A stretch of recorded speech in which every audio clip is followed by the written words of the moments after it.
Hello friends, welcome back to our UPSC NCERT foundation series. तो बताइए कि आप लोगों को चैप्टर 3 इलेक्शन एंड रिप्रेजेंटेशन कैसा लगा?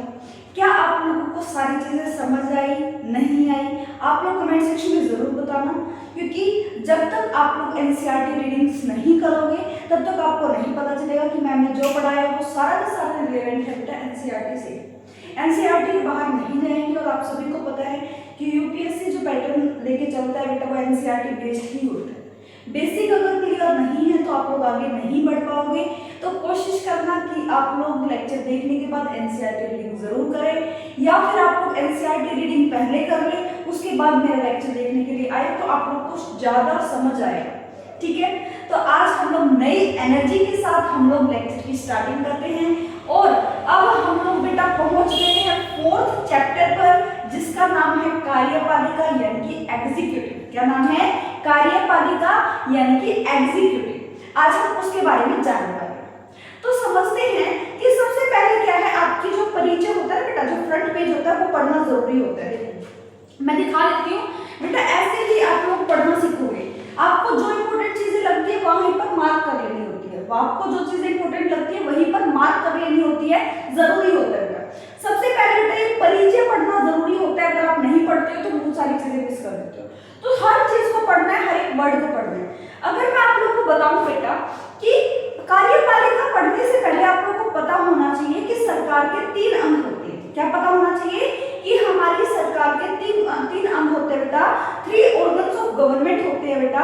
कि फर्स्ट होता है आपके पास लेजिस्लेटिव, सेकंड होता है एग्जीक्यूटिव एंड थर्ड होता है जुडिशियल।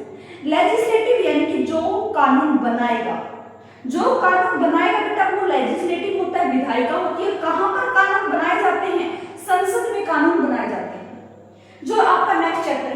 देन उसके बाद आते हैं एग्जीक्यूटिव, जो कानून बनाए गए उनको फॉलो करवाने का काम, उनको लागू करवाने का काम निचले तौर पर, स्थायी तौर पर वो कौन करेगा बेटा? एग्जीक्यूटिव कार्यपालिका। यानी कि जो नियम बनाए गए हैं, जो नियम बनाए गए हैं उनको लागू करवाने का काम, लॉ का इंप्लीमेंटेशन ऑफ लॉ का जो कार्य करेगा बेटा, जो काम करेंगे वो कौन करेंगे? कार्यपालिका यानी कि एग्जीक्यूटिव। कौन करेगा? कार्यपालिका यानी कि एग्जीक्यूटिव। तो आप लोगों को समझ आ जाना चाहिए बेटा। मैं लिख देती हूँ आपके पास। सबसे पहले हम लोग देख लेते हैं कि कार्यपालिका में हमको पढ़ना क्या क्या है। चैप्टर आप लोगों का क्या किस पर बेस है बेटा, आप लोगों को बता देती हूँ मैं। सबसे पहले बेटा एग्जीक्यूटिव, कार्यपालिका में आप लोग पढ़ते हो कार्यपालिका क्या है। सबसे पहले तो यही पढ़ोगे कि कार्यपालिका क्या होती है। कार्यपालिका क्या होती है? कार्यपालिका क्या है? ठीक है, कार्यपालिका क्या होती है बेटा, सबसे पहले तो आप लोग यही पढ़ोगे। उसके बाद आप लोग पढ़ोगे कार्यपालिका कितने प्रकार की होती है। कार्यपालिका कितने प्रकार की होती है? कार्यपालिका कितने प्रकार की होती है? कितने प्रकार की होती है? कितने प्रकार की होती है? की होती है। सेकंड आप लोग ये देखने वाले हो बेटा, बुक का जो आप लोग का ओवरव्यू होता है मैं आप लोग को यहाँ पर बताने वाली हूँ। सबसे पहले तो आपको पता होना चाहिए बेटा आप लोग चैप्टर में पढ़ने क्या वाले हो, ऑल ओवर आप लोग पढ़ने क्या वाले हो। तो हम लोग इसी से स्टार्टिंग करते हैं कि कार्यपालिका क्या होती है बेटा, और फिर सेकंड हम लोग पढ़ेंगे बेटा कि कार्यपालिका कितने प्रकार की होती है। सेकंड हम लोग पढ़ेंगे कि कार्यपालिका कितने प्रकार की होती है। साथ साथ नोट्स बनाते हुए चले, क्योंकि नोट्स ही आपकी मदद करेंगे बेटा, आप लोगों की नोट्स ही मदद करेंगे, ताकि आप लोग बेटा शॉर्ट टर्म में रिवाइज कर पाओ, कम टाइम में आप लोग उनको रिवाइज कर पाओ। इसलिए नोट्स बनाना जरूरी है। समझ आई चीजें? मेरे साथ साथ नोट्स बनाने और समझते चल रहे हैं चीजों। उसके बाद आता है बेटा हमारे पास कि भारत में संसदीय कार्यपालिका। फिर आप लोग पढ़ोगे बेटा भारत में कौन सी कार्यपालिका है? भारत में संसदीय कार्यपालिका। भारत में संसदीय कार्यपालिका। फिर आप लोग बेटा ये पढ़ने वाले हो भारत में संसदीय कार्यपालिका क्या होती है। उसके बाद आप लोग पढ़ोगे बेटा राष्ट्रपति की शक्तियां। राष्ट्रपति यानी कि प्रेसिडेंट ऑफ इंडिया, राष्ट्रपति की शक्तियां और स्थिति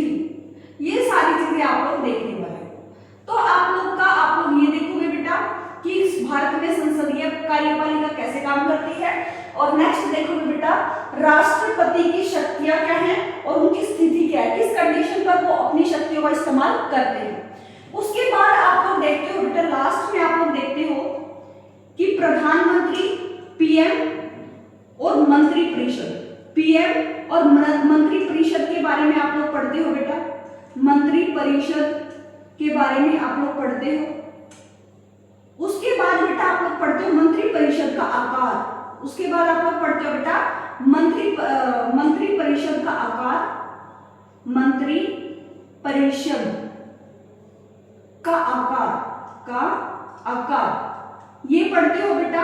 और लास्ट आप लोग देखते हो बेटा कि अस्थायी कार्यपालिका क्या होती है, नहीं स्थायी कार्यपालिका क्या होती है बेटा, स्थायी कार्यपालिका क्या होती है, स्थायी कार्यपालिका क्या होती है। स्थायी कार्यपालिका समझोगे बेटा कि स्थायी कार्यपालिका आप लोगों की क्या होती है। यहाँ पर आप लोग ये सारी चीजों में आप लोगों का पूरा चैप्टर डिवाइड है बेटा। अगर आप लोग इतनी बात चीजें समझ गए तो अभी तक आप लोगों को क्या समझना है कि आप लोग एग्जीक्यूटिव कार्यपालिका में पढ़ने क्या वाले। स्टार्टिंग में मैंने आप लोगों को बताया बेटा कि गवर्नमेंट के 3 ऑर्गन्स होते हैं, गवर्नमेंट के 3 ऑर्गन्स होते हैं बेटा, legislative, executive, judiciary. Legislative, executive, judiciary सरकार के 3 अंग होते हैं, विधायिका, कार्यपालिका, न्यायपालिका।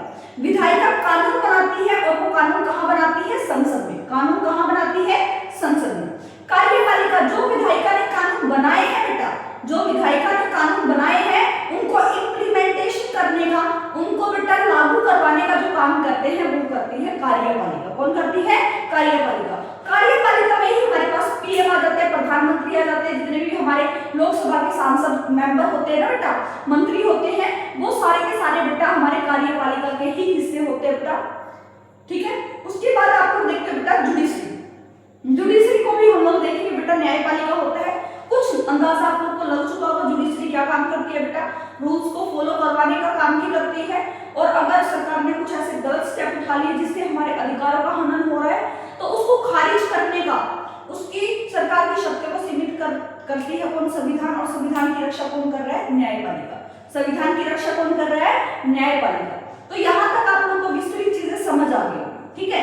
अब मैं जानना चाहती हूँ बेटा कि कार्यपालिका और विधायिका में क्या रिलेशन होता है। अगर मैं बात करूँ बेटा कि कार्यपालिका क्या होती है, अगर मैं आपसे पहले बताऊं कि कार्यपालिका क्या होती है, सबसे पहले तो यही देखते हैं कि कार्यपालिका क्या होती है। सबसे पहले क्या देखेंगे कि कार्यपालिका क्या होती है। कार्यपालिका क्या होती है, क्या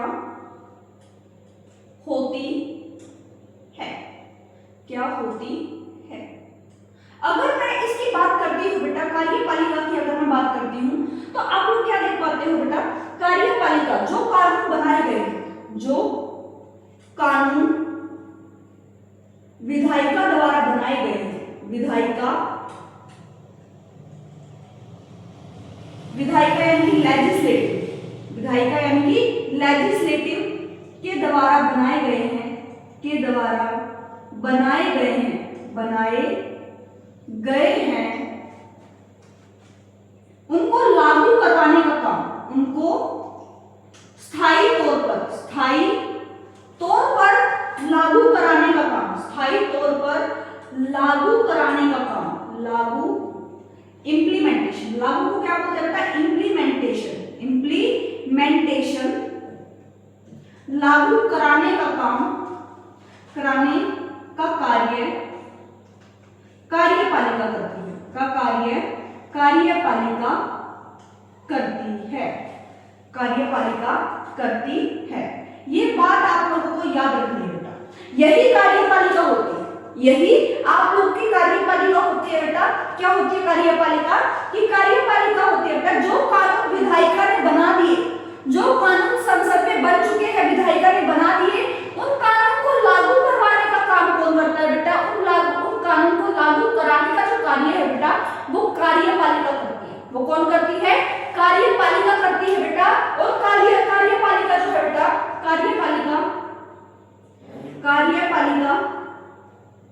उत्तरदायी होती है बेटा, कार्यपालिका उत्तरदायी होती है विधायिका के प्रति। विधायिका के प्रति कार्यपालिका बेटा क्या होती है, उत्तरदायी होती है। क्या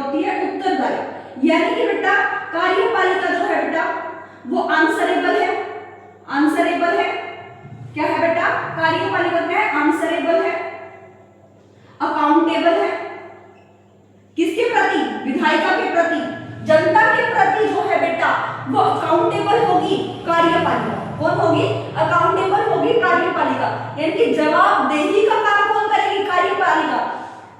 कार्यपालिका उत्तरदायी है बेटा विधायिका के लिए। विधायिका ने जो कानून बना दिए उसको फॉलो कराएगी बेटा, उसको फॉलो कौन कराएगी? कार्यपालिका। इसीलिए विधायिका देखती रहेगी कि वो कानून अच्छे से लागू हुआ या नहीं हुआ, वो कानून अच्छे से लागू हुआ या नहीं हुआ। अब बेटा अगर सवाल, अब ये सवाल कैसे पूछे जाएंगे, विधायिका को कैसे पता चलेगा? बेटा संसद में जो बहस होती है, जो प्रश्नकाल, जो शून्यकाल आप लोग देखते हो बेटा 11 से 12 बजे के बीच का जो बेटा संसद में बहस होती है उसको बेटा प्रश्नकाल बोलते हैं या फिर शून्यकाल बोलते हैं। समझ आई चीजें? प्रश्नकाल बेटा 11 से 12 बजे होता है और जब 12 मतलब 00 हो जाएगा तो उसको हम लोग बोल देते हैं शून्यकाल। क्या बोल देते हैं? शून्यकाल। क्या आप लोगों को इतनी बातें चीजें समझ आई? उसके बाद बेटा कि कार्यपालिका उत्तरदायी होती है, विधायिका के लिए आंसरेबल होती है, अकाउंटेबल होती है। ठीक है। अब बेटा कार्यपालिका का इतना महत्व क्यों है? कार्यपालिका विधायिका का इतना महत्व क्यों है बेटा? का इतना महत्व क्यों है? अगर हम इनकी बात करें बेटा, क्योंकि इनको जनता ने चुना है, जनता ने चुना है बेटा, जनता ने चुना है, प्रजा ने चुना है, इसीलिए इनका इतना ज्यादा महत्व होता है। जनता ने चुना है बेटा, इसीलिए इतना महत्व होता है बेटा, इतना महत्व होता है, महत्वपूर्ण होता है बेटा, महत्व होता है। ये बात आप लोग को याद रखनी है बेटा, यही कार्यपालिका होती है। आप लोग को समझ आया बेटा कार्यपालिका क्या होती है? क्लियर हुआ बेटा? जो रूल बना दिए गए उनको लागू करवाने का काम, इम्प्लीमेंटेशन का काम बेटा कार्यपालिका करती है। और कार्यपालिका उत्तरदायी होती है किसके प्रति? विधायिका के प्रति, लेजिस्लेटिव के प्रति। विधायिका के प्रति बेटा जनता के प्रति वो आंसरेबल होगी, अकाउंटेबल होगी। उन्होंने जो महत्वपूर्ण कदम उठाए हैं उनके लिए बेटा जो अब कोई उनसे सवाल पूछेगा तो उनके लिए आंसरेबल होना पड़ेगा। जनता पूछ रही है तो जनता के लिए आंसरेबल होना पड़ेगा। लेजिस्लेटिव संसद पूछ रही है तो उसके लिए अकाउंटेबल होना पड़ेगा। तो ये बात आप लोगों को याद रखनी है, इसी को बोलते हैं कार्यपालिका। अब आप बोलोगे मैम बुक में क्या लिखा हुआ है? एक बार पढ़ के सुना दो, जो चीजें बुक में लिखी हुई है वो पढ़ के सुना दो जो इंपॉर्टेंट है। चलो फिर देखते हैं बेटा। अगर मैं परिचय को आप लोग को पढ़ाऊं, अगर मैं परिचय आप लोग को पढ़ाऊं बेटा, क्या लिखा हुआ है कि विधायिका, कार्यपालिका और न्यायपालिका सरकार के 3 अंग है। बुक खोल के बैठो, अभी बुक खोल के बैठ जाए मेरे सामने, ठीक है? देखते जाए जो पढ़ा रहे हो। पहली लाइन क्या लिखी हुई है बेटा? विधायिका, कार्यपालिका और न्यायपालिका सरकार के 3 अंग होते हैं बेटा। ये तीनों मिलकर शासन का कार्य संभालती है बेटा। ये तीनों मिलकर ही रूल करती है बेटा पूरे देश पर। पूरे देश पर ये तीनों अंग मिलकर क्या करते हैं बेटा? शासन करते हैं और कानून व्यवस्था बनाए रखने और जनता का कल्याण करने में योगदान देते हैं। संविधान ये सुनिश्चित करता है कि ये सभी एक दूसरे से तालमेल मिलाकर काम करें, कोई भी अपनी शक्तियों का अतिक्रमण ना कर पाए। इसलिए संविधान इसका भी देखभाल करता है बेटा, जो आप लोग चैप्टर 1 में पढ़ चुके हो, मैं आपको अच्छे से पढ़ा चुकी हूं। समझ आई चीजें? उसके बाद बेटा कि विधायिका दूसरे पर आश्रित है बेटा। संसदीय व्यवस्था में कार्यपालिका और विधायिका एक दूसरे पर आश्रित होती है, यानी कि कार्यपालिका और जो विधायिका होती है बेटा एक दूसरे पर इंटरडिपेंडेंट है। क्या है? एक दूसरे पर इंटरडिपेंडेंट है बेटा। इस अध्याय में हम सरकार की कार्यपालिका के संगठन, संरचना और कार्यों का अध्ययन करेंगे बेटा। यानी कि आप लोग देखो कार्यपालिका होती क्या, उसका संगठन कैसा होता है, उसको संरचना कैसे होती है, ये सारी चीजों के बारे में आप लोग पढ़ने वाले। अगर मैं आप लोग को यहाँ से बताऊं बेटा कि यहाँ पे क्या चीजें लिखी हुई है, तो बेटा कार्यपालिका का अर्थ है व्यक्तियों के उस समूह से, कार्यपालिका का अर्थ है व्यक्तियों के उस समूह से बेटा जो कायदे कानून को संगठन में, जो कायदे कानून को संगठन में रोजाना लागू करते हैं, संगठन में रोजाना लागू करते हैं, या फिर सरकार का वह अंग जो इन नियमों कायदों को लागू करता है और प्रशासन का काम करता है, उसे ही कार्यपालिका कहा जाता है। समझ आया? बुक में क्या लिखा हुआ है बेटा? सरकार का वह अंग जो इन नियमों कायदों को लागू करवाता है बेटा, प्रशासन का काम करता है, इसे ही कार्यपालिका कहते हैं। क्या इतनी बातें समझ आई? कार्यपालिका सरकार का वह अंग है जो विधायिका द्वारा स्वीकृति नीतियों और कानूनों को लागू करने के लिए जिम्मेदार है। बेटा जो विधायिका ने कानून बना दिए, जो नियम बना दिए बेटा, जो नीतियां बना दी, उनको लागू करवाने का काम ही कार्यपालिका करती है। उनको लागू करवाने का काम ही कार्यपालिका करती है। क्या इतनी बातें क्लियर हुई? बेटा बिल्कुल भी स्पीड नहीं पकड़ेंगे, धीरे धीरे पढ़ेंगे, आराम से पढ़ेंगे ताकि आप लोगों को चीजें समझ आए। बस धीरे धीरे समझते हुए चलनी है ये सारी चीजें, ठीक है। अगर हम बात करते हैं बेटा कार्यपालिका, अगर कुछ देशों में राष्ट्रपति होता है तो कहीं चांसलर होता है बेटा, कहीं पर राष्ट्रपति सबसे पावरफुल होता है। अभी कभी कमेंट सेक्शन में बताइए किस देश का राष्ट्रपति सबसे ज्यादा पावरफुल है, सोच के देखिए। अभी क्या बताइए, बिल्कुल स्ट्राइक करेगा। अगर आप लोग बड़े बच्चों का न्यूज देखते हो, आप लोगों को पता है देश में क्या चल रहा है, तो आप लोग जरूर बता पाओगे कि सबसे ज्यादा पावरफुल राष्ट्रपति कौन से देश में, तुरंत बताइए मुझे, बिल्कुल कमेंट सेक्शन में बताइए, ठीक है। अब क्या है बेटा कि यहाँ पर बेटा कार्यपालिका में केवल राष्ट्रपति, प्रधानमंत्री या मंत्री ही नहीं होते, बल्कि आप लोगों ने देखा होगा ब्यूरोक्रेट्स भी होते हैं। कौन होते हैं? ब्यूरोक्रेट्स भी होते हैं। ब्यूरोक्रेट्स का मीनिंग होता है बेटा कि जो आप लोग बेटा सिविल सर्विस में जो काम करते हैं, आईएएस आईपीएस ऑफिसर होते हैं बेटा, जो स्थायी तौर पर जो है बेटा स्थायी तौर पर निर्वाचित होते हैं बेटा, उनको हटा नहीं सकता कोई भी, मतलब कि राष्ट्रपति के द्वारा ही हटाया जा सकता है, मुश्किल प्रक्रिया होती है बेटा। लेकिन अब क्या बेटा आईएएस आईपीएस बेटा अपने जिले में बिल्कुल स्थायी तौर पर बेटा उन नियमों को, उन कानूनों को लागू करवाते हैं। इसीलिए बेटा कार्यपालिका जो है बेटा वो 2 प्रकार की होती है। कार्यपालिका 2 प्रकार की होती है बेटा, इसको छोड़ेंगे अभी। कार्यपालिका कितने प्रकार की होती है वो भी अलग है। अगर मैं कार्यपालिका के 2 अंग आप लोगों को बताऊं, पहले तो मैंने सरकार के 3 अंग आप लोगों को बताए, क्या बताए? Legislative, executive, judiciary. अब मैं कार्यपालिका के 2 अंग बता रही हूं बेटा, स्थायी कार्यपालिका, अस्थायी कार्यपालिका। स्थायी कार्यपालिका में आते हैं ब्यूरोक्रेट्स। कौन आते हैं? ब्यूरोक्रेट्स यानी कि नौकरशाह। ब्यूरोक्रेट्स यानी कि नौकरशाह, जैसे कि आईएएस आईपीएस ऑफिसर। अगर मैं अस्थायी कार्यपालिका की बात करूं बेटा, जैसे कि सरकार कितने साल की होती है बेटा, कितनी अवधि होती है उसकी? 5 साल। मान के चलिए अब की बार उसको मत मिला है बेटा, अब क्या पता अगली बार बहुमत ना मिले, क्या पता वो सरकार गिर जाए, तो वो बेटा अस्थायी कार्यपालिका कहलाती है। प्रधानमंत्री कोई 1 साल, कोई 5 साल के लिए बना बेटा, कोई 10 साल के लिए बना, फिर दूसरी सरकार आ गई, तो वो क्या बेटा अस्थायी कार्यपालिका। क्या है? अस्थायी कार्यपालिका। कार्यपालिका का मतलब ही सरकार होता है बेटा, समझ आ रही है चीजें? कार्यपालिका का अर्थ ही सरकार होता है। कार्यपालिका के अंदर प्रधानमंत्री आते हैं बेटा, मंत्री परिषद आती है, राष्ट्रपति आते हैं, ये सारी जो मेन चीजें है बेटा वो आप लोग की कार्यपालिका में देखने को मिलती है। इसीलिए हम लोग कार्यपालिका को सरकार बोल देते हैं। क्या बोल देते हैं? सरकार। और हम लोग बेटा विधायिका को लोकसभा बोल देते हैं। और लोकसभा क्या होता है बेटा? विधायिका को हम लोग क्या बोल देते हैं? लोकसभा। क्या बोल देते हैं? लोकसभा बोल देते हैं। इतनी बातें चीजें आप लोगों को समझ आनी चाहिए बेटा। लोकसभा को संसद बोल देते हैं, लोकसभा को क्या बोल देते हैं? संसद। ये सारी चीजें आप लोग को याद रखनी है। अगर आपको यहाँ तक चीजें समझ आई है तो मैं साइड हो जा रही हूँ। अगर आपको डेफिनेशन लिखनी है तो बेटा लिख लीजिए, ताकि फिर हम लोग आगे बढ़े, इसके आगे काम करें, ठीक है। कर दो बेटा इसको इरेज। चलो आगे बढ़ते हैं। अब हम लोग पढ़ेंगे बेटा कार्यपालिका के कितने प्रकार होते हैं। अभी मैंने बताया बेटा कार्यपालिका के कितने अंग होते हैं? 2। स्थायी कार्यपालिका, अस्थायी कार्यपालिका। स्थायी कार्यपालिका में आपके ब्यूरोक्रेट्स आते हैं, नौकरशाह आते हैं, आईएएस आईपीएस ऑफिसर आते हैं। और अस्थायी कार्यपालिका में बेटा आपके लिए पीएम, मंत्री परिषद आती है बेटा, मंत्री आते हैं, ठीक है। समझ आई इसे? अब हम लोग पढ़ते हैं बेटा, अब हम लोग पढ़ते हैं कार्यपालिका कितने प्रकार की होती है। कार्यपालिका कितने प्रकार की होती है बेटा? फर्स्ट होता है हमारे पास बेटा presidential form of government. Presidential form of government, presidential form of government यानी कि बेटा इसका मतलब होता है अध्यक्षात्मक।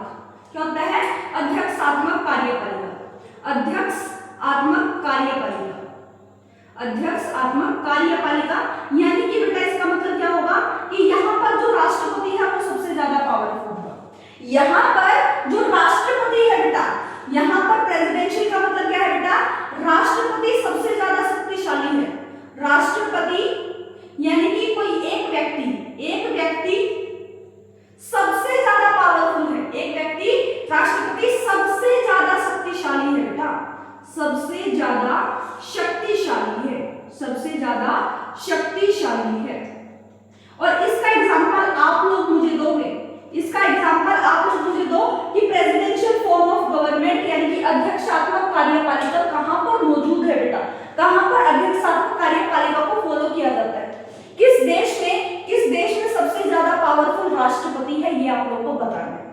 ठीक है, अब आता है बेटा आपके पास सेकंड आता है आपके पास semi presidential form of government. Semi presidential form of government, form of government. इसका मतलब हो गया बेटा अध्यक्षात्मक कार्यपालिका। इतनी बात आप लोग को याद रखनी है बेटा। अर्ध अध्यक्षात्मक का मतलब है बेटा जहां पर प्रधानमंत्री और राष्ट्रपति दोनों ही प्रमुख हो, जहां पर प्रधानमंत्री और राष्ट्रपति दोनों ही प्रमुख हो, उसको बोलोगे बेटा अर्ध अध्यक्षात्मक semi presidential form of government. अब आप लोग देखो बेटा यहां पर पीएम एंड प्रेसिडेंट दोनों ही पावरफुल है बेटा। पीएम और प्रेसिडेंट दोनों ही बोथ आर पावरफुल बेटा, बोथ आर पावरफुल, दोनों ही क्या है पावरफुल है, बोथ आर पावरफुल। अगर मैं इसके एग्जांपल में आपसे बात करूं बेटा सेमी प्रेसिडेंशियल किसके पास है, अर्ध अध्यक्षात्मक किसके पास है बेटा, अगर मैं इसकी बात करती हूं तो यहां पर आप लोग क्या एग्जांपल दोगे, यहां पर आप लोग एग्जांपल दोगे बेटा रशिया। क्या एग्जांपल दोगे, रशिया। उसके बाद बेटा बताओ जापान। ठीक है, और भी बहुत सारे देश है, आप लोगों को देखने पड़ेंगे बेटा, बहुत सारे देश है बुक में दिया हुआ है, ये आप लोग को बिल्कुल नोटिस करना है। ठीक है, कि कौन कौन सी चीज है बेटा, कौन कौन से देश है। अगर मैं बात करती हूँ बेटा अर्ध अध्यक्षात्मक में रशिया, फ्रांस, श्रीलंका एक्सेट्रा, यानी कि श्रीलंका, फ्रांस, रशिया में बेटा आपको semi presidential form of government देखने को मिल जाती है बेटा, semi presidential form of government देखने को मिल जाती है। उसके बाद अगर मैं तीसरी फॉर्म ऑफ गवर्नमेंट की बात करती हूँ बेटा तो वो होता है parliamentary form of government. Parliamentary form of government यानी कि संसदीय कार्यपालिका, यानी कि क्या है बेटा संसदीय कार्यपालिका। संसदीय कार्यपालिका का मतलब क्या होता है बेटा, यानी कि यहां पर बेटा प्रधानमंत्री भी होंगे, पीएम भी होंगे और राष्ट्रपति भी होंगे, लेकिन राष्ट्रपति जो है बेटा वो नाम मात्र के प्रधानमंत्री होंगे। औपचारिक रूप से जो राजा होगा, औपचारिक रूप से जो राजा होगा बेटा वो प्रेसिडेंट होगा, नाम मात्र का प्रेसिडेंट है बेटा, नाम मात्र का है बेटा। लेकिन सबसे ज्यादा पावर, असलियत में पावर, जो रियल पावर वो किसके पास होगी, प्रधानमंत्री पीएम के पास। आप लोग बताइए, राष्ट्रपति नाम मात्र का है और प्रधानमंत्री पावरफुल, उसके पास सारी शक्तियां हैं। ठीक है, बताइए कौन से देश में ऐसी चीजें होती हैं, बताइए फटाफट, जल्दी से जल्दी कमेंट सेक्शन में आंसर करिए, जल्दी फटाफट। हाँ जी, तो पार्लियामेंट्री फॉर्म ऑफ गवर्नमेंट यानी संसदीय कार्यपालिका जिसमें प्रधानमंत्री जो है बेटा, प्रधानमंत्री के पास सारी शक्ति होती है, पीएम के पास सारी शक्ति होती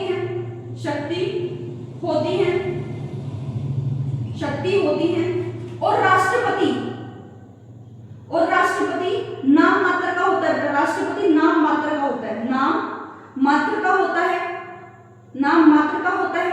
और पंडित जवाहरलाल नेहरू जी ने बेटा एक बात भी बोली थी कि हम राष्ट्रपति को नाम मात्र का बना तो रहे हैं, लेकिन इसका मतलब ये नहीं कि राष्ट्रपति के पास कोई भी पावर नहीं है।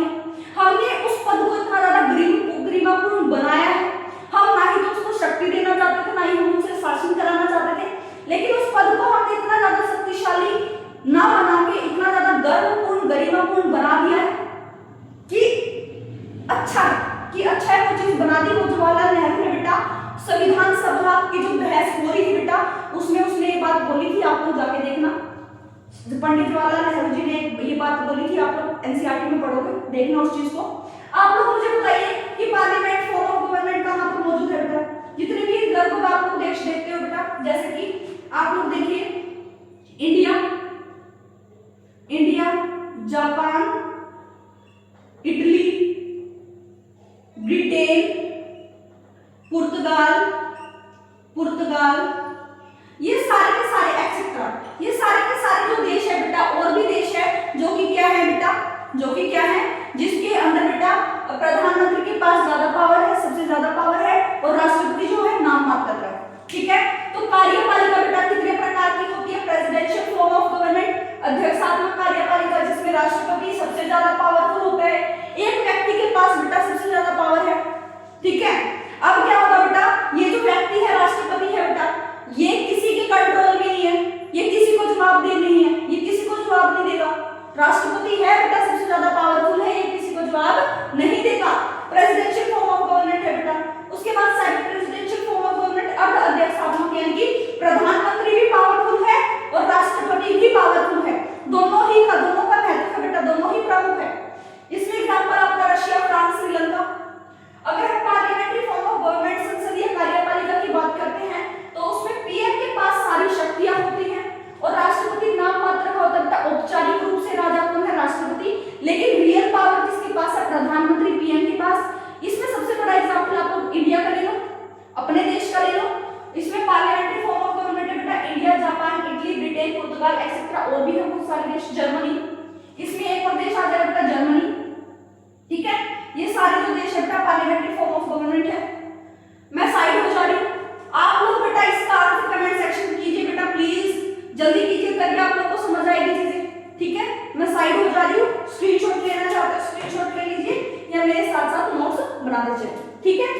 उसके बाद बेटा हम लोग चलते हैं अपने तीसरे पड़ाव पर, जो है बेटा हमारे पास भारत में संसदीय कार्यपालिका। क्या है, भारत में संसदीय कार्यपालिका कैसे काम करती है बेटा। तीसरा आता है बेटा हमारे पास भारत में संसदीय कार्यपालिका, भारत में संसदीय कार्यपालिका, संसदीय कार्यपालिका, यानी कि बेटा संसद में सभी को जवाब देना पड़ता है, संसद में सभी को जवाब देना पड़ता है। मैंने अभी क्या बताया, कार्यपालिका जो है वो विधायिका के प्रति क्या होगी बेटा, जवाबदेह होगी। कार्यपालिका जो है वो विधायिका के प्रति क्या होगी बेटा, जवाबदेह होगी। समझ आई चीजें। और संसदीय कार्यपालिका यानी कार्यपालिका के अंदर बेटा, कार्यपालिका के अंदर आपके प्रेसिडेंट आते हैं, पीएम आते हैं, काउंसिल ऑफ मिनिस्टर्स आते हैं बेटा, मंत्रिपरिषद आती है, काउंसिल ऑफ मिनिस्टर्स। उसके बाद आप लोग बेटा नौकरशाह देख लो, सिविल सर्वेंट जिसको हम लोग ब्यूरोक्रेट्स भी बोल देते हैं, ये सारे के सारे बेटा कार्यपालिका में ही आते हैं, ये सारे के सारे कार्यपालिका में ही आते हैं। इतनी बात आप लोग को याद रखनी है।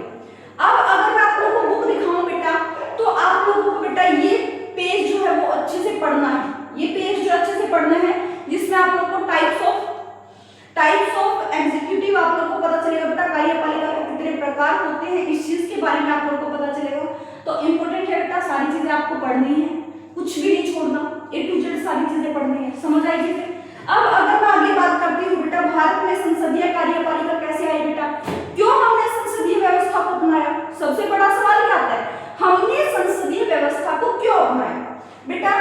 जब हमारे पास 1919 एंड 1935 के जो आंदोलन हुए बेटा, उनसे प्रेरित होकर बेटा, प्रेरणा लेकर, प्रेरित होकर हमने संसदीय व्यवस्था को अपनाया, हमने संसदीय व्यवस्था को अपनाया बेटा, संसदीय व्यवस्था को अपनाया, संसदीय व्यवस्था को अपनाया।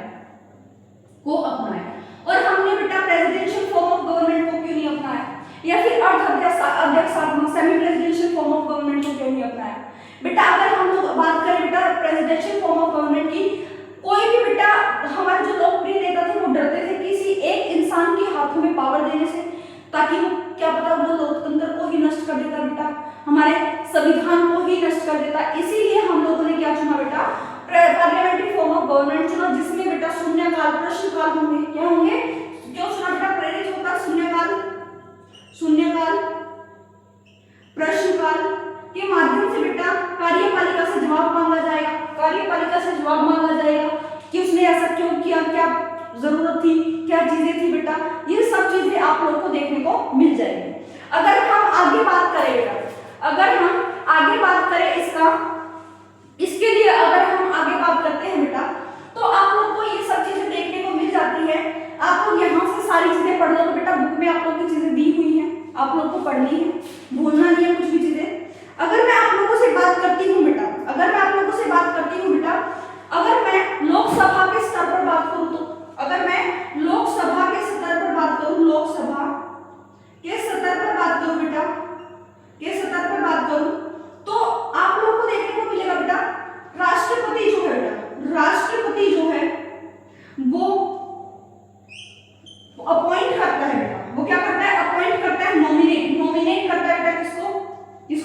पीएम को। किसको करता है? पीएम को। और पीएम चूज करेगा बेटा मंत्री को, मंत्रियों को चूज करेगा, आवंटित करेगा, जो भी चीजें होती है, ठीक है, वो सारी चीजें बेटा। तो राष्ट्रपति इनको नियुक्त करेगा, लेकिन पीएम चूज करेगा। पीएम क्या करेगा? चूज करेगा। ऐसे ही आप लोग बेटा राज्यसभा के स्तर पर देखोगे, ऐसे ही आप लोग राज्यसभा के स्तर पर भी देखोगे बेटा, जो गवर्नर होता है बेटा, यहाँ पर क्या होता है? गवर्नर, राज्यपाल क्या होता है? राज्यपाल भी ऐसी ही भूमिका निभाएगा बेटा, राज्यपाल भी ऐसी भूमिका निभाएगा। सीएम, एमएलए हो जाएगा बेटा, यहाँ पर एमपी था और यहाँ पर क्या हो जाएगा? एमएलए। एमपी यानी कि मेंबर ऑफ पार्लियामेंट, एमएलए यानी कि मेंबर ऑफ लेजिस्लेटिव असेंबली। तो यहाँ पर जो संसदीय कार्यपालिका बेटा वो किससे ली गई? 1919 और 1935 जो आंदोलन हुए बेटा, जो सारी चीजें थी उनसे प्रेरित होकर हम लोगों ने संसदीय कार्यपालिका को अपनाया, जिसमें एक व्यक्ति के पास पावर नहीं रहेगी, जो भी वो काम करेंगे उसकी जवाबदेही बनती है, आंसरेबल, अकाउंटेबल होंगे। समझ आई चीजें? उसके बाद अगर मैं बात करती हूँ बेटा राष्ट्रपति की शक्तियां और स्थितियां की, जल्दी करिए बेटा इसको, उसके बाद हम लोग आगे चलते हैं। जल्दी करिए, जल्दी। हाँ जी, अब हम इसको इरेज कर रहे हैं बेटा, अब हम चलते हैं आगे और पढ़ते हैं बेटा, पढ़ते हैं राष्ट्रपति की शक्तियां। किसके बारे में पढ़ेंगे बेटा? राष्ट्रपति की शक्तियों के बारे में। राष्ट्रपति की शक्तियां अगर हम लोग बात करें ना बेटा, 3 तरीके से हो सकती है। एक होता है वीटो पावर। क्या होती है? Veto power. एक होता है pocket veto power, pocket veto power, veto power. और एक होती है बेटा राजनीतिक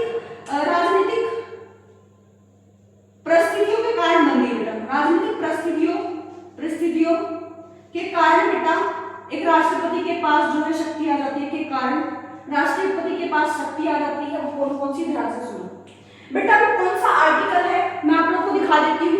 आपकी बुक में दिया हुआ है बेटा अनुच्छेद 74(1), यानी कि बेटा आर्टिकल 74 में अगर आप लोग पढ़ते हो बेटा, इसमें क्या बताया गया है कि मंत्रियों की सलाह पर, जो कि मंत्रियों का जो बेटा प्रधान होता है वो कौन होता है? प्रधानमंत्री यानी कि पीएम। उनके सलाह पर जो है राष्ट्रपति काम करेंगे, उनके सलाह पर राष्ट्रपति काम करेंगे। अगर मंत्रियों ने कुछ ऐसा विधेयक लोकसभा में पारित किया बेटा, लोकसभा में लेके आए, अब बेटा जब साइन कर देंगे ना, साइन करेंगे तो राष्ट्रपति क्या कर सकता है? वो एक बार आपको भेज सकता है, वो दोबारा आप लोग को भेज देगा कि भी एक बार विचार कर लीजिए, दोबारा से देख लीजिए, ठीक है, दोबारा से सोच लीजिए। लेकिन फिर से दोबारा से राष्ट्रपति के पास वो बिल आ गया कि भी हाँ हमने सोच लिया, ठीक है, सारी चीजें हैं, फिर क्या करना पड़ेगा? राष्ट्रपति को उस पर साइन करने ही पड़ेंगे, राष्ट्रपति को उस पर साइन करने ही पड़ेंगे बेटा। आर्टिकल 74 आप लोगों को याद करना है, आर्टिकल 74(1), ये बात आप लोगों को याद रखनी है बेटा। राष्ट्रपति को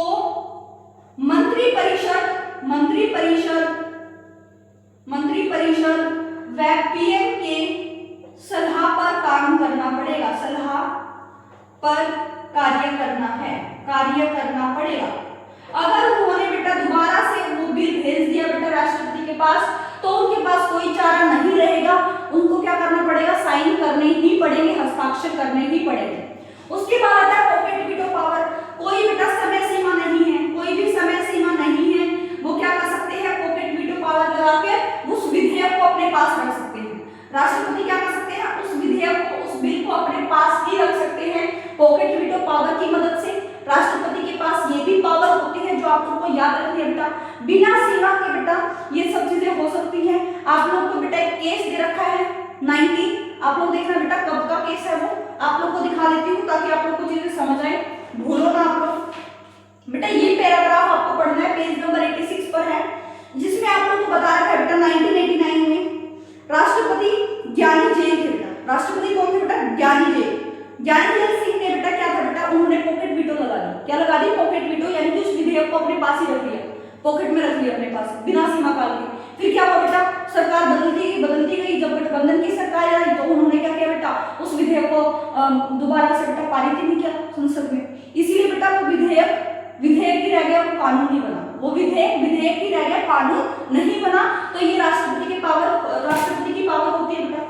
उसके बाद आता है बेटा राजनीतिक परिस्थितियों के कारण बेटा, अगर गठबंधन की सरकार हो तो, अगर गठबंधन की सरकार हो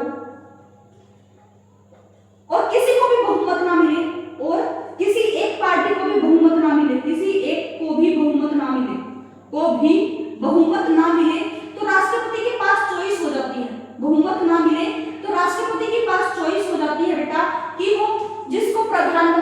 चुनना चाहे वो प्रधानमंत्री चुन सकते हैं, वो प्रधानमंत्री चुन सकते हैं। गठबंधन में पहले तो ये होता है बेटा कि जितनी पार्टी जितने लोग बेटा एक इंसान को सपोर्ट करते हैं, जो इंसान को सबसे ज्यादा सपोर्ट करेंगे बेटा उस इंसान को प्रधानमंत्री बना दिया जाएगा। या फिर उनका बेटा अच्छे से नए हो, कुछ कर ही नहीं पा रहे, वो डिसाइड नहीं कर पा रहे किसको प्रधानमंत्री बनाना चाहिए, तो राष्ट्रपति के पास एक पावर आ जाती है कि वो क्या कर सकते हैं, वो अपनी मर्जी से प्रधानमंत्री बना सकते हैं, वो अपनी मर्जी से प्रधानमंत्री बना सकते हैं। ये पावर राष्ट्रपति के पास होती है। राष्ट्रपति को बेटा सूचना देने का, सूचना लेने का अधिकार होता है कि भी क्या चल रहा है संसद में, क्या हो रहा है, क्या चीजें चल रही है बेटा, वो सूचना देंगे बेटा प्रधानमंत्री, पीएम देंगे। आगे मैं आपको बताऊंगी पीएम और मंत्रिपरिषद में। समझ आई चीजें? अब मैं इसको इरेज कर रही हूँ बेटा, एक बार देख लीजिए, आप लोगों को समझ आ गया होगा। गठबंधन बेटा, गठबंधन सरकार कब स्टार्ट हुई थी? 1989 में बेटा। 1984 में जब इलेक्शन हुए बेटा तो राजीव गांधी जो थे बेटा वो प्रधानमंत्री थे, वो 5 साल के कार्यकाल पे रहे बेटा। फिर उनको 1989 में क्या हुआ बेटा कि उनकी प्लेन क्रैश में मौत हो गई बेटा। प्लेन क्रैश में क्या हुआ बेटा, प्लेन क्रैश में मौत नहीं हुई बेटा, उनकी क्या हुआ बेटा, एक सम्मेलन में जाना था, बम ब्लास्ट से मौत हुई उनकी। मौत भी नहीं बोल सकते, हत्या की गई। क्या की गई? हत्या की गई। और 1989 के बाद बेटा कोई भी ऐसी सरकार नहीं आई जिसको पूर्ण बहुमत मिला, गठबंधन की सरकार हुई है। तब बेटा राष्ट्रपति जो है बेटा बहुत ज्यादा शक्ति पावरफुल था उस टाइम पर। राष्ट्रपति की ज्यादा पूछ हो रही थी, क्यों हो रही थी? क्योंकि राष्ट्रपति की इच्छा थी, वो किसको प्रधानमंत्री बनाना चाहता है। समझ आई चीजें? उसके बाद बेटा हम लोग जानते हैं पीएम और मंत्रिपरिषद। क्या जानेंगे? पीएम और मंत्रिपरिषद। ये बात आप लोग को याद रखनी है बेटा। बेटा इसमें आप लोग को पढ़ना क्या है, ध्यान से देखना, सॉरी, हाँ जी, इसमें आपको पढ़ना क्या बेटा कि प्रधानमंत्री जो है बेटा, पीएम जो है वो कड़ी है बेटा। वो क्या है? कड़ी है, कड़ी है राष्ट्रपति और मंत्रिपरिषद के बीच में, और मंत्रिपरिषद के बीच में, मंत्रिपरिषद के बीच में बेटा कड़ी है। और सूचना का अधिकार बेटा, सूचना का अधिकार राष्ट्रपति रखता है। सूचना का अधिकार राष्ट्रपति रखता है बेटा। सूचना कौन देगा बेटा? इंफॉर्मेशन कौन देगा? वो पीएम देगा। वो कौन देगा? पीएम जिसको चूज करेगा बेटा, पीएम जिसको चूज करेंगे वही क्या होगा बेटा? मंत्रिपरिषद, वही बेटा मंत्री बनाए जाएंगे बेटा। वो नॉमिनेट कौन कर देगा, फिर उनको अपॉइंट कौन कर देगा? राष्ट्रपति। कौन कर देगा? राष्ट्रपति। इसी तरह राज्य स्तर पर बेटा गवर्नर, राज्यपाल ऐसा करता है। सीएम बेटा चूज करता है और राज्यपाल उसको अपॉइंट कर देते हैं। राज्यपाल उनको क्या कर देता है? अपॉइंट। प्रधानमंत्री के पास है बेटा ये पावर, पीएम के पास है कि वो मंत्रालय आवंटित करे, आवंटित करे बेटा। आवंटित का मतलब क्या होगा बेटा? आवंटित करे, इसका मतलब होता है बेटा कि शिक्षा का मंत्रालय किसको दिया जाएगा, ये मंत्रालय किसको दिया जाएगा। अभी हाल फिलहाल में बेटा सीजेपी प्रोटेस्ट हुआ, जेएनजी प्रोटेस्ट हुआ, उसमें बेटा धर्मेंद्र प्रधान जी को इस्तीफा देना पड़ गया। उसके बाद प्रधानमंत्री जी ने बेटा प्रहलाद जोशी को चुन लिया शिक्षा मंत्री के तौर पर, उनको ये शिक्षा मंत्रालय संभालने के लिए दे दिया। तो यहाँ पर प्रधानमंत्री की चॉइस है बेटा कि आप किसको आवंटित करना चाहिए और किसको नहीं करना चाहिए, ये भी बात आप लोग को याद रखनी है। अब बेटा 91 एक संशोधन आता है बेटा, 91 संशोधन होता है बेटा, संशोधन होता है। उसमें बेटा जो आप लोग के पास जो मंत्रालय है बेटा वो कम है, तो मंत्री कितने रह सकते हैं बेटा? मंत्री कितने रह सकते हैं? 15%। 15% लोकसभा में जितने बेटा सदस्य होते हैं, लोकसभा के जितने मंत्री होते हैं बेटा, उसका 15% जो है बेटा वो जो है मंत्रालय वहां पर है, मंत्री वहां पर रह सकते हैं। ये बेटा ये सब चीजें कर दी गई ताकि कंट्रोल किया जा सके, मंत्रियों पर भी कंट्रोल किया जा सके।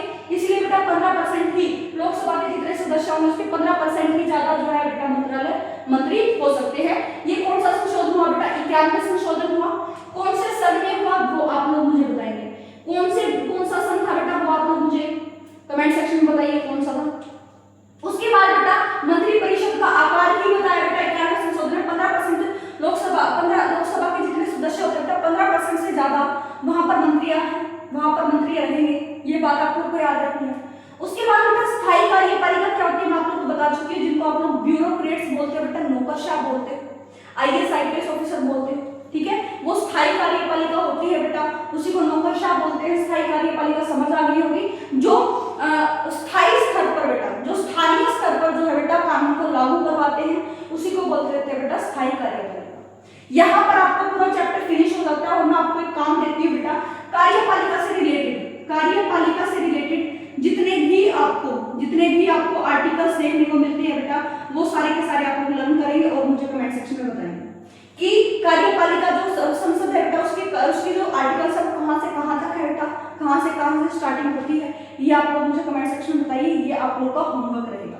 समझ आई चीजें? लास्ट में आप सभी को पता है, बुक कंप्लीट होने के बाद मैं आप लोग को यूपीएससी के प्री प्लस मेंस के क्वेश्चन आंसर कराऊंगी। मैराथन लूंगी, बहुत बड़ी 4-5 घंटे की मैराथन लूंगी, जिसमें आप लोग को बहुत सारी चीजें देखने को मिलेंगी। ठीक है, क्लियर हुआ? यहाँ पर आपका चैप्टर फिनिश हो जाता है। आशा करती हूँ कि आप लोगों को चैप्टर समझ आया होगा। अगर अभी भी कोई डाउट है तो आप लोग कमेंट सेक्शन में जरूर पूछना, मैं आप लोग को डाउट सोल्व जरूर करूँगी बेटा। ठीक है, तब तक के लिए अभी चलते हैं। 8 बजे आप लोग की डेली वीडियोस आती है बेटा शाम को, तो आप लोग को जरूर से देखनी है वो चीज़ें। अगर आपको अच्छी वीडियो लगी हो तो आपको पता है क्या करना है। तो तब तक के लिए थैंक यू। अब मिलते हैं नेक्स्ट लेक्चर नई एनर्जी न्यू स्माइल के साथ। ठीक है।